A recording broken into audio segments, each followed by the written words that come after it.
aussi, nous sommes un peuple à part. Tous ceux qui l'avons reçu, tous ceux qui l'avons accepté comme Seigneur et Sauveur, nous ne pouvons pas marcher comme les gens de ce monde. Nous sommes un peuple à part. Pourquoi? Parce que Dieu ne partage pas sa gloire. Dieu veut avoir une communion personnelle avec chacun de nous.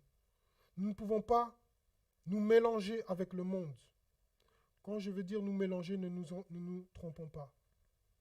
Nous travaillons, nous avons des relations avec les gens de ce monde qui ne croient pas en Dieu. Oui, c'est normal. Mais ce que je veux dire par ne pas nous mélanger, nous ne devons pas avoir les mêmes coutumes païennes que eux.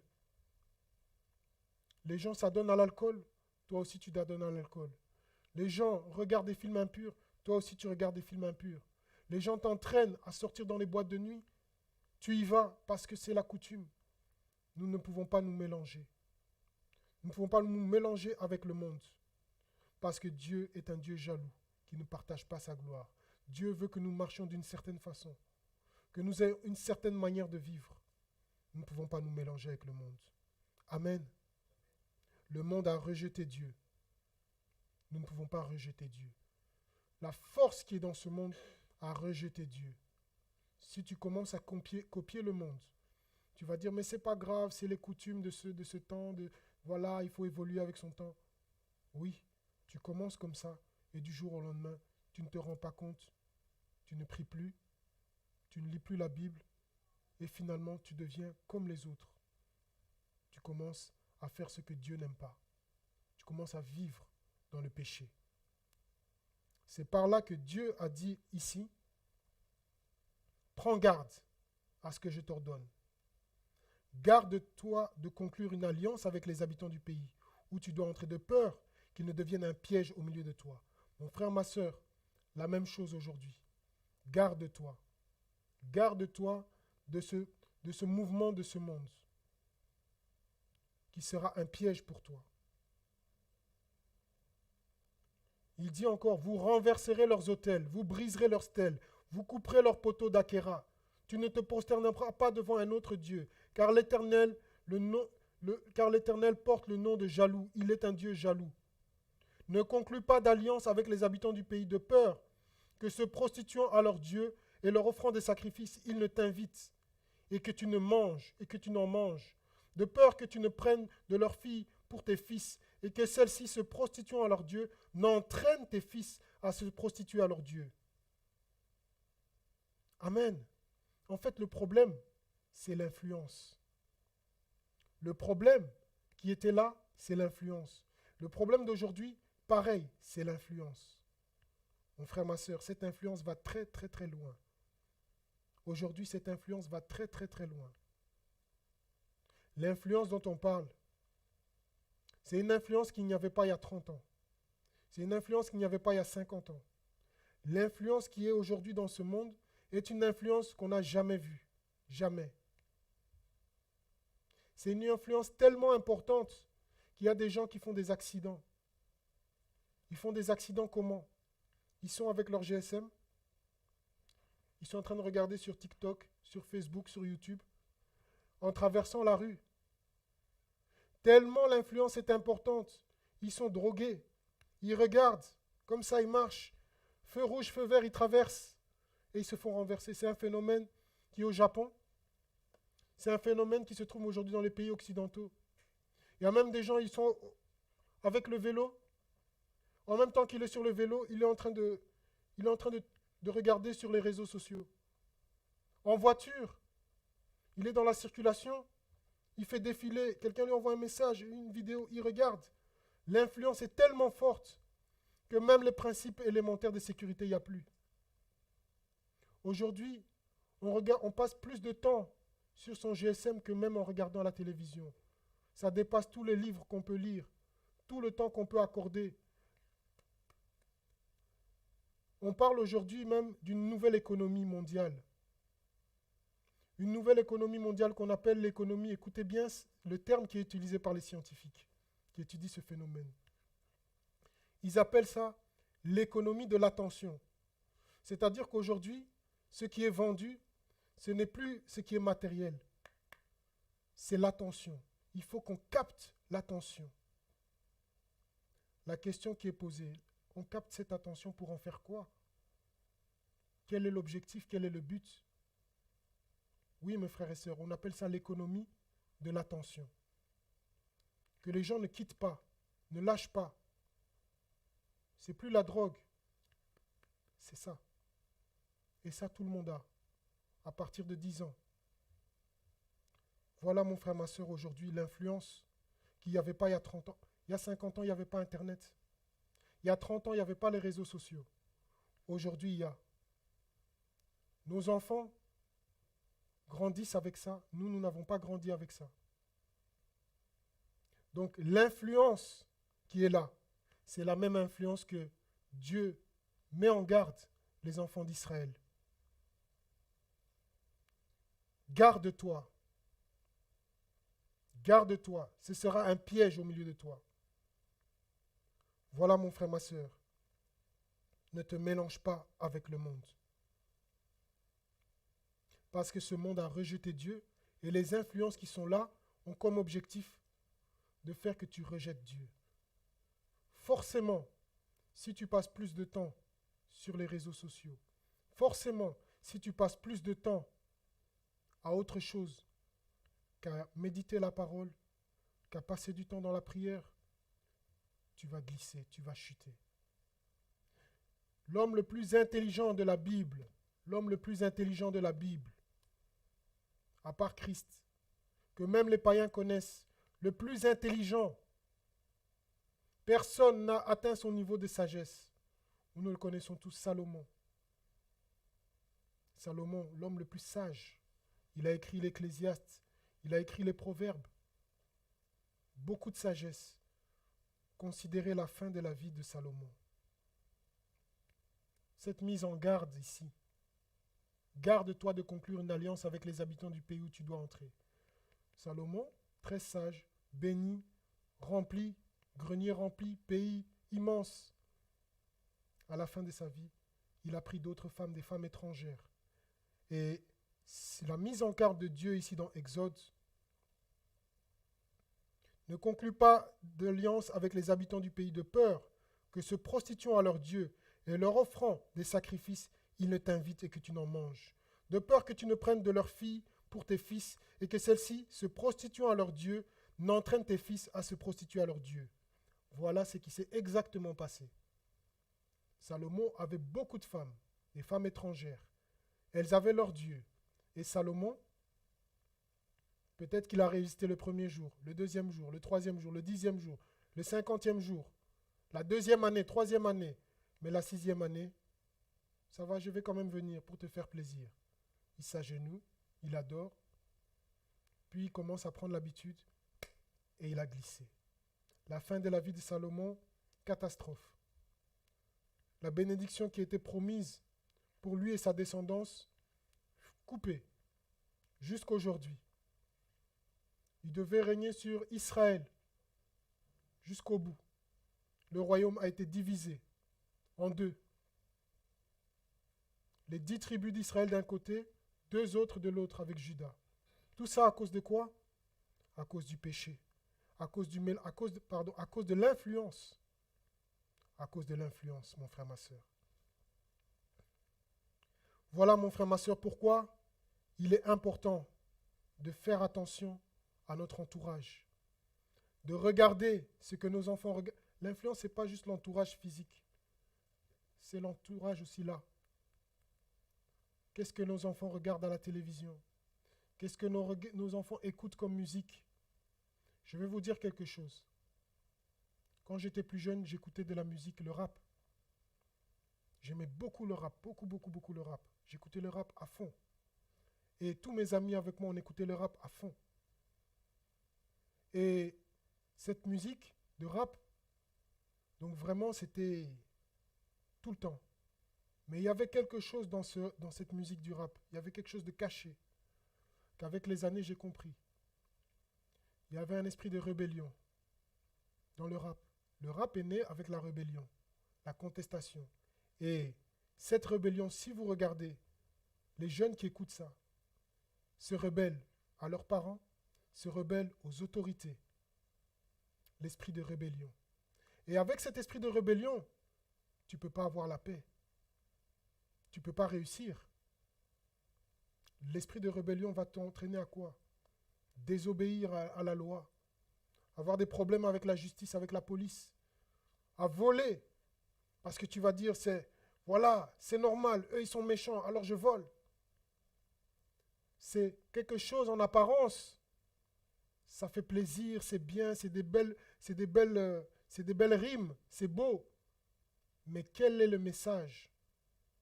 Il y a quelque chose qui est caché de spirituel. Et ce quelque chose qui est caché va éclore, va faire que certaines catégories d'enfants qui écoutent ça, des problèmes à l'école, des problèmes avec la justice, et puis petit à petit se retrouvent en prison. Et leur vie gâchée, détruite. Et ce que je dis, c'est ce que j'ai vu. Ce n'est pas ce qu'on m'a dit. Le manque d'intimité entraîne des difficultés. Je ne vais pas vous lire tous les passages, mais il y a plusieurs passages dans la Bible où vous voyez le peuple d'Israël murmurer. Exode chapitre 15, verset 24. Exode chapitre 16, verset 3. Exode chapitre 17, 1 à 4. Tout ça, c'est des murmures. J'ai faim, j'ai soif, j'ai ceci, j'ai cela. Toutes ces choses-là. Et c'est chaque fois des difficultés physiques. Première difficulté, Moïse, tu nous as amenés ici pour nous tuer. Moïse, là-bas on avait à manger. C'est toujours le charnel. C'est toujours le corps qui va t'empêcher de te lever très tôt pour prier. Le corps qui va t'empêcher de jeûner. Le corps qui va avoir les passions pour aller acheter ceci, acheter cela. Le corps qui va te pousser à regarder des choses, être dans la distraction. C'est ce corps-là. C'est pourquoi Paul dit, je traite durement mon corps. Amen. Un enfant de Dieu doit avoir cette rigueur. Pourquoi? Parce que Paul dit, je ne veux pas qu'on me ravisse le prix. Je ne veux pas manquer le ciel à cause de ce corps. Amen. Amen, mon frère, ma soeur. Considérons ces choses. Et au fur et à mesure que tu as une intimité avec Dieu, tu vas voir que ton âme va commencer à rejeter des choses. La Bible dit que Lot, qui était à Sodome et Gomorrhe, son âme était tourmentée. Mon frère, ma soeur, si tu vis dans un environnement de péché et que tu es à l'aise, pose-toi des questions. La Bible dit que l'âme de Lot était tourmentée. Tourmentée. La Bible dit que Joseph était seul, loin de sa famille, loin de sa maison. Malgré qu'il était jeune, il a été tenté, mais il n'a pas cédé à la tentation. Pourquoi? Parce qu'il avait une intimité avec Dieu et parce qu'il tenait la parole de Dieu dans son cœur. Amen. La Bible dit que même Job, sa propre femme lui dit, tu souffres trop, maudis Dieu et meurs. Job a refusé de maudire Dieu, malgré la souffrance. Il a tenu bon. Amen. Mon frère, ma soeur, un enfant de Dieu doit aimer obéir au Seigneur. Et l'obéissance, c'est l'obéissance à sa parole. C'est obéir, c'est accepter de se séparer. Tout le monde pêche, toi tu pêches pas. Tout le monde regarde Harry Potter, toi tu regardes pas. Tout le monde va en boîte de nuit, toi tu n'y vas pas. C'est la séparation du monde. Je ne vous lis pas tous les passages qui parlent de ça. 2 Corinthiens 6, 14 à 18. 1 Corinthiens 5, 15, 33. 2 Timothée 3, 4 qui parlent de ceux qui aiment le plaisir plus que Dieu. Dans les derniers temps, les gens aimeront le plaisir plus que Dieu. Mais Dieu nous défend, nous demande d'aimer Dieu. Premièrement, tu aimeras le Seigneur ton Dieu de tout ton cœur, de toute ton âme et de toute ta pensée. C'est ce passage-là, Jésus en a parlé, et c'est le même qui concerne notre Dieu dans Exode, qui est un Dieu jaloux. Amen. Les mauvaises compagnies, faisons attention. Cherchons la communion fraternelle. Cherchons à être en présence de notre Dieu, avec les frères, avec les sœurs. Traitons durement notre corps. Tenons notre langue en bride. Faisons attention à notre langue. Les faux docteurs, on les reconnaîtra à leurs fruits. Amen. Que le Saint-Esprit nous donne le discernement. En lisant la parole, en mettant la parole de Dieu en pratique, en parlant avec Dieu, en recherchant la communion des frères et des sœurs, Dieu nous soutiendra. Et faisons attention aux scandales. Je vais terminer par là. Nous sommes dans une époque de scandales. Les scandales sont dans l'Église, dans les églises. Pourquoi ? Parce que le diable est animé d'une grande colère. Il a accéléré. Même les scientifiques disent que le temps s'est accéléré. Le temps s'est accéléré. Tout va plus vite. Alors le diable met la dose. Et ici, les scandales touchent plusieurs églises. L'église catholique, n'en parlons pas. Pédophilie incroyable partout, dans tous les continents. Et la foi du plus grand nombre a chuté, surtout en Occident. Et vous pouvez voir dans les salons de coiffure, partout, les gens parlent, hein, oui. De toute façon, dans les églises, c'est la même chose. Les pasteurs volent. Alors moi, je ne vais plus à l'église. Donc, les scandales dans les églises. Le monde, sachez que le monde regarde l'église. Si vous ne savez pas, le monde entier regarde ce qui se passe dans les églises. Les dirigeants politiques regardent ce qui se passe dans les églises. Quand vous voyez les campagnes électorales, vous voyez que des politiciens essayent de faire campagne dans les églises.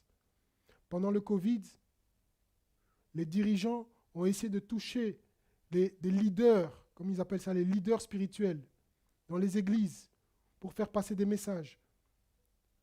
Les scientifiques étudient ce qui se passe dans les églises. Ne croyez pas que ce qui se passe dans les églises reste dans l'église. Ça sort. Et le monde entier regarde ce qui se passe dans les églises. Alors, les scandales, de toute façon, tous des voleurs. De toute façon, ceci. Et ça sert de prétexte pour que quand vous allez venir parler de Dieu, et vous dites, mais de toute façon, regarde ce qui se passe dans la télé, regarde ce qui se passe avec les chanteurs chrétiens, regarde. Voilà ce que fait le diable. C'est pourquoi Jésus a dit malheur à celui par qui vient le scandale. C'est pourquoi Jésus a chassé des gens qui se comportaient mal jusque dans la maison de Dieu. Pourquoi ? Parce que là, il y a le salut des âmes. Là, les gens viennent pour chercher la vie. Alors faisons vraiment attention. Attention. Que celui qui est debout prenne garde de ne pas tomber. Amen. Amen. Priez sans cesse. Priez sans cesse. Ayez une intimité avec Dieu partout, dans la rue, à pied. Vous avez les pensées, vous parlez à Dieu. Vous êtes dans la voiture, vous parlez à Dieu. C'est très important. La nature a horreur du vide. Si votre cœur n'est pas rempli de Dieu, il sera rempli d'autres choses. C'est pourquoi la Bible dit que ce livre de la loi ne s'éloigne pas de toi. Médite-le jour et nuit. Jour et nuit. Et tu auras du succès dans tout ce que tu entreprendras. Amen. Je vais terminer par quelque chose de très important. Nous suivons l'actualité politique mondiale. Nous entendons des leaders, je ne vais pas citer le nom, qui disent par exemple que certaines mœurs dans l'Occident sont dues au satanisme. Nous entendons des leaders politiques dire ça.